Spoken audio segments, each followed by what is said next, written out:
Mesdames, Messieurs, chers compatriotes, vendredi, un professeur d'un collège de France a été assassiné de manière atroce, ajoutant son nom et son visage à la longue et éprouvante liste des suppliciés et martyrs français de l'islamisme. Cette idéologie criminelle qui tue désormais de manière régulière dans notre pays. Cette épouvantable tragédie pour une famille à laquelle je veux témoigner mon affectueuse compassion l'est aussi pour tout un corps de serviteurs de l'État, les enseignants, directement visés par cet abject assassinat. Avec eux, c'est la République française tout entière qui a été attaquée dans ce qu'elle a de plus sacré, l'école.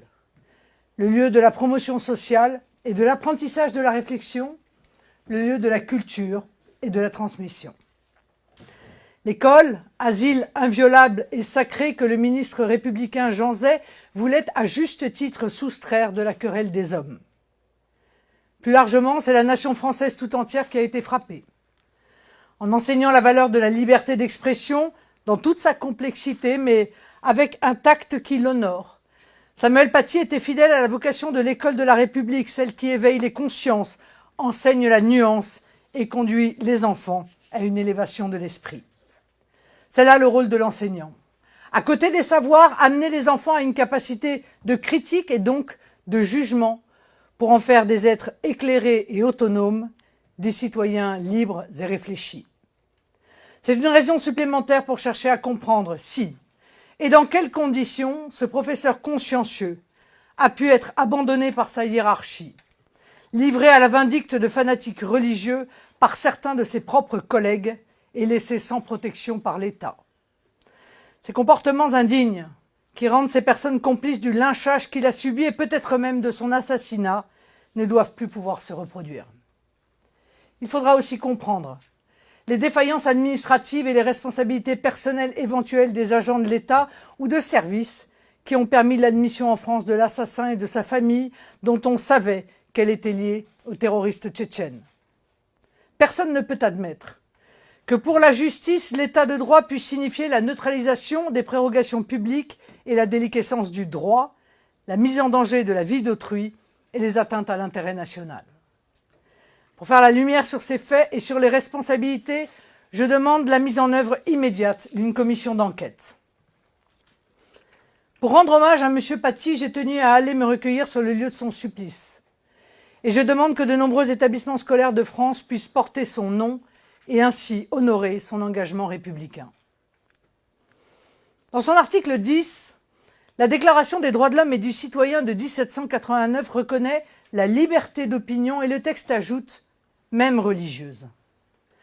Indirectement, ce texte fondateur de nos libertés publiques place donc la religion au rang des opinions, ce qui la rend, comme toute opinion dans notre société, naturellement sujette à critique.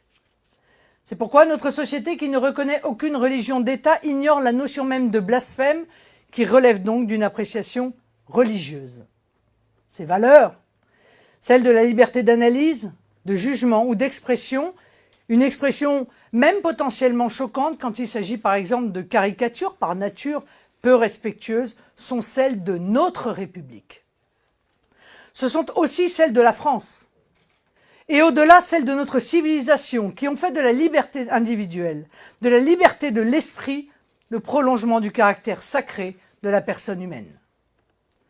Avec le spectre d'exécution extrajudiciaire, les islamistes voudraient rétablir le délit de blasphème dans notre pays.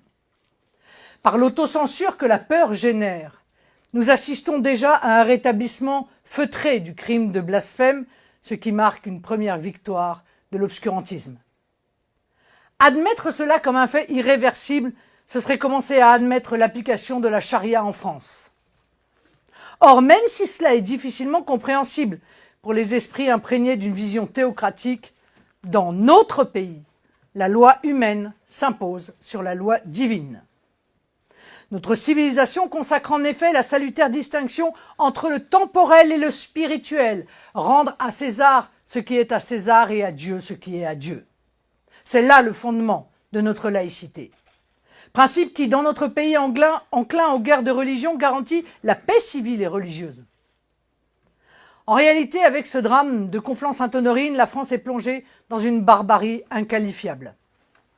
En fait, elle a un nom. Elle se nomme islamisme. L'islamisme mérite à un double titre d'être qualifié de barbarie. D'abord par l'ignominie des procédés, qui relèvent de la bestialité, c'est-à-dire d'agissements sans conscience de la valeur de la vie et de la dignité humaine. Barbarie aussi parce que l'acte est commis par des barbares, qui ignorent le sens même de nos valeurs les plus sacrées et croient pouvoir faire triompher, y compris dans le sang, l'obscurantisme le plus hideux. Ce qui s'est passé le 16 octobre n'est pas vraiment une surprise, mais une nouvelle étape dans la dégradation de la situation. Ce 16 octobre, la France s'est réveillée devant la monstruosité d'un péril qui la guette en réalité depuis des décennies. Mais que les pouvoirs impuissants et les gouvernements sans repère ont laissé entrer sur notre sol, s'y développer, prospérer pour finalement s'insinuer dans tous les recoins de notre société.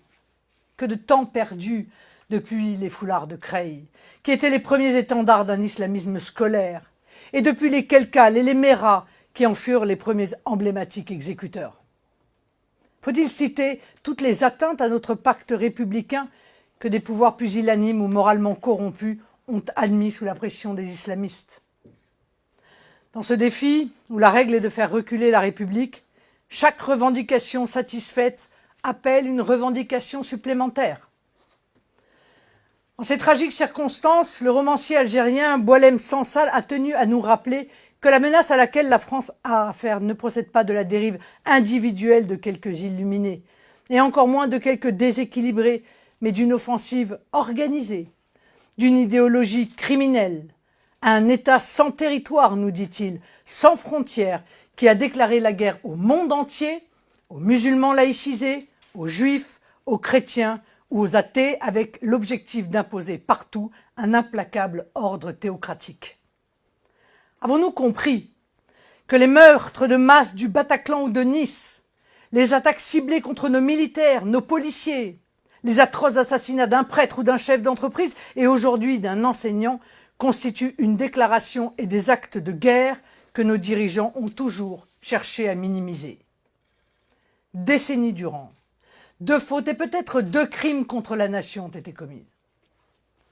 Laisser cette idéologie islamiste totalitaire et criminelle prendre pied dans notre pays, lui fournir, notamment par une immigration incontrôlée, une armée qui s'y est infiltrée pour la servir, avec ses lieux pour l'abriter, ses écoles pour la former, des réseaux pour la renforcer, la récente manifestation d'illégaux comme la promesse de régularisation en masse imposée peu ou prou par l'Union européenne à des gouvernements soumis en disent long de cette trahison qui se poursuit. Après avoir invoqué la guerre à propos d'une alerte sanitaire, le président de la République se trouve aujourd'hui réduit devant un acte de guerre perpétré contre un citoyen français à un trait convenu et déjà très tardif, ils ne passeront pas. Faut-il que l'édifice politico-administratif soit quelque peu dépassé par les événements ou peu en prise avec les réalités du monde pour que, face à une force organisée et déjà installée, prosélyte et conquérante, notre président n'ait à proposer qu'une insuffisante et anachronique stratégie d'endiguement. La situation appelle une stratégie de reconquête. Il y a peu, le président a ouvert un débat sur le séparatisme. Nous nous en félicitons. Et ce tragique événement nous conforte dans l'urgence des décisions et de l'action. Il ne s'agit pas de mener la guerre à une ou à des religions, mais de s'attaquer à la dérive sectaire d'un islam politique et de son idéologie criminelle, l'islamisme. J'ai dit notre intention de participer de manière active et constructive au débat parlementaire qui va s'ouvrir. Pour autant, il ne s'agit nullement pour le mouvement national de servir de caution à un pouvoir faible et indécis. Nous pensons que l'irrésolution contribue à armer les bras des assassins et notre pays, au tournant de son histoire, n'a plus le temps des errements, des approximations et des excuses. Parce qu'il y va de l'intérêt national et même de l'intérêt vital des Français, notre participation et notre bienveillance seront proportionnelles à la capacité du pouvoir à écouter et adopter notre plan de reconquête républicaine. Pour nous, la République doit reprendre le contrôle. Pour nous, comme pour tous les Français, l'éradication de l'islamisme sur le sol français n'est plus une option, mais une obligation. Cette reconquête républicaine que nous voulons repose sur 3 piliers. La restauration de l'État, la réaffirmation de la République, l'unité de la nation. La restauration de l'État. L'islamisme est une idéologie belliqueuse dont le moyen de conquête est le terrorisme. Puisque le terrorisme est un acte de guerre, il exige une législation de guerre. Cette législation d'exception sera conforme à l'état de droit. Elle sera dirigée contre les terroristes, n'affectera aucunement les libertés publiques des citoyens, mais au contraire, les garantira. Procédures policières et judiciaires spécifiques, possibilité de surveillance étendue, régime carcéral spécifique. L'État, par l'action de toutes ses administrations, doit être le garant des valeurs républicaines. À ce titre, ces services doivent être débarrassés de toute présence ou toute influence islamiste qui pourrait exister en son sein. Plus aucune complaisance directe ou indirecte de l'administration, comme on l'a vu lors de l'attentat de la préfecture de police de Paris ou dans le drame de Conflans, ne doit être admise. La responsabilité pénale des fonctionnaires défaillants ou complaisants doit pouvoir être engagée avec des révocations à la clé. L'État doit se réarmer, moralement et matériellement. Renforcement des moyens de police nationale et municipale, comme de la gendarmerie, corps militarisé parfaitement adapté à ces situations. Évolution de la légitime défense, armement obligatoire des polices municipales, renforcement des moyens de justice, création de centres pénitentiaires adaptés. L'État doit mettre en cohérence toutes ses actions, ses rapports avec les cultes, comme sa politique étrangère, ses programmes scolaires, comme ses formations dans les écoles d'administration, sa politique de subvention, comme son contrôle des collectivités territoriales. Aucune faction religieuse ne doit pouvoir imposer de revendications exorbitantes. Les interdits religieux, les atteintes à la mixité, les exigences communautaristes, les occupations illégales de l'espace public doivent être traitées sans complaisance. Les prêcheurs de haine, comme les propagateurs du séparatisme religieux, doivent être poursuivis et, s'ils sont étrangers, expulsés sans délai. Vous l'avez compris, comme à certains moments de son histoire, la République doit montrer toute la détermination dont elle est capable. Tout cela dans le cadre d'un État de droit, ce qui suppose un État et du droit, un État restauré et une loi appliquée. La réaffirmation de la République. Au fanatisme, nous devons opposer la beauté de l'émancipation de l'homme. À l'obscurantisme, l'intelligence de la raison et du cœur. À la soumission, l'attachement à la liberté. À la violence, la force. La force légitime de la loi, dans son implacable rigueur. La République ne doit pas avoir de réticence à faire triompher partout son projet émancipateur et la France ses valeurs de civilisation. La laïcité, fondement de la paix civile, doit être appliquée pour libérer les espaces publics d'une appropriation religieuse abusive dont le port du voile est une des expressions, pour prémunir des revendications inacceptables, pour contraindre les dérives communautaristes. L'unité de la nation, enfin. La citoyenneté française devrait être restaurée avec une réforme du Code de la nationalité et la mise en œuvre de déchéances effectives de nationalité, la révision des conditions d'expulsion et le contrôle systématique des dérives sectaires. Aucun étranger fiché S pour islamisme en situation régulière ou irrégulière ne doit pouvoir rester en France.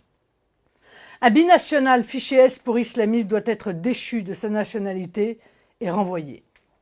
Un Français fiché S pour islamiste doit être poursuivi pour intelligence avec l'ennemi, condamné et incarcéré. La politique migratoire, qui nourrit le communautarisme terreau de l'islamisme, doit être drastiquement revue. Compte tenu des attaques terroristes désormais régulières, notre pays doit faire jouer les clauses de sauvegarde de l'Union européenne afin de reprendre la maîtrise de ses frontières nationales. Un moratoire immédiat sur l'immigration et sur les naturalisations doit être décidé. Le pacte pour l'immigration et l'asile présenté par l'Union européenne doit être rejeté par la France. L'école doit redevenir le lieu où s'enseigne l'amour de la France et le respect des Français. Boualem Sansal, qui a connu les années noires dans son pays, nous rappelle avec amitié que la guerre contre l'islamisme est une guerre totale. Cette guerre contre l'islamisme, nous devons la mener vraiment, nous allons la gagner, unis autour de nos valeurs. Honneur à Samuel Paty, vive la République, vive la France. Je vous remercie.